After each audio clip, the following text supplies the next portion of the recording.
আসসালামু আলাইকুম রহমতুল্লাহি ওয়া বারাকাতুহু। আলহামদুলিল্লাহ ওয়াসসালাতু ওয়াসসালামু আলা রাসূলিল্লাহ ওয়া আলা আলিহি ওয়া আসহাবিহি ওয়া মান ইহতাদা বিহুদা।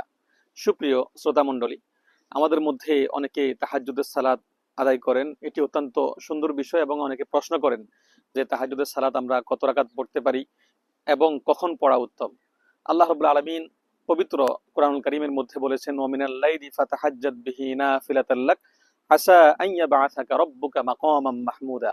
আল্লাহ রাব্বুল আলামিন তার রাসূল প্রিয় নবী মুহাম্মদ রাসূলুল্লাহ সাল্লাল্লাহু আলাইহি ওয়াসাল্লামকে বলেন, হে নবী, আপনি রাতের কিছু অংশে সালাত আদায় করুন, তাহাজ্জুদ পড়ুন, এর মাধ্যমে আপনার সম্মানকে আমি বৃদ্ধি করে দিব।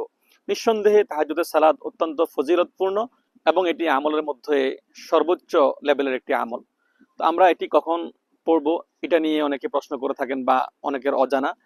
এটার জন্য হলো, যারা রাত্রিতে জাগতে পারবে এমনটা নিশ্চয়তা থাকে, তাহলে তার জন্য উত্তম হলো শেষ রাতে নামাজটা পড়া। হাদিসের মধ্যে এসেছে যে রাতের মধ্যে এমন একটি সময় থাকে যেই সময়টা বান্দা আল্লাহ রাব্বুল আলামিনের কাছে কিছু চায় এবং আল্লাহ রাব্বুল আলামিন দেন না, এমনটা কখনোই হয় না। বান্দা চাইলে আল্লাহ রাব্বুল আলামিন দিয়ে দেন। তখন নির্জনে নিবৃত্তিতে শেষ রাতে যখন সব মানুষ ঘুমায়, তখন কিছু মানুষ আল্লাহ রাব্বুল আলামিনের কাছে একান্তে তার গোপন যে সমস্ত কথাগুলি রয়েছে সেগুলি বলে এবং তার কষ্টগুলি বলার কারণে আল্লাহ রাব্বুল আলামিন সকল ধরনের সমস্যাগুলি এর মাধ্যমে সমাধান করে দেন। এজন্য আমাদের জন্য বেস্ট টাইম হবে শেষ রাতে তাহাজ্জুদের সালাত পড়া।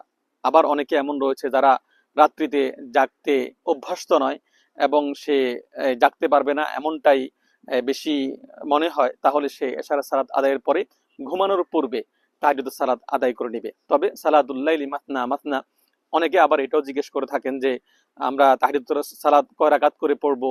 একসাথে 4 রাকাতও পড়তে পারবে, তবে রাতের সালাত যেহেতু হাদিসের মধ্যে এসেছে 2 রাকাত 2 রাকাত করে পড়ার জন্য, তবে এটি হবে দীর্ঘ সময় নিয়ে।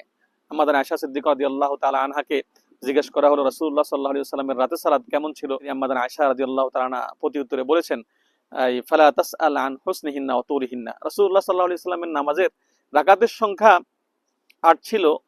তাহাজ্জুদের সালাত অনেকটা বুখারীর হাদিসের মধ্যে পাওয়া গেছে, কিন্তু তিনি দীর্ঘ সময় অনেক বেশি লম্বা রুকু এবং সেজদার মাধ্যমে তাহাজ্জুদের সালাত পড়তেন। আল্লাহ রাব্বুল আলামিন আমাদেরকে বেশি বেশি পরিমাণে তাহাজ্জুদের সালাত দীর্ঘ সময় ধরে দীর্ঘ সময় রুকু এবং সেজদার মাধ্যমে আদায় করে আল্লাহ রাব্বুল আলামিনের কাছে আমাদের চাহিদাগুলি উপস্থাপন করলে এর মাধ্যমে আশা করা যায় আল্লাহ রাব্বুল আলামিন আমাদের সকল ধরনের সমস্যাগুলি সমাধান করে দিবেন এবং আমাদের মর্যাদাকে বৃদ্ধি করে দিবেন। সকলে ভালো থাকুন।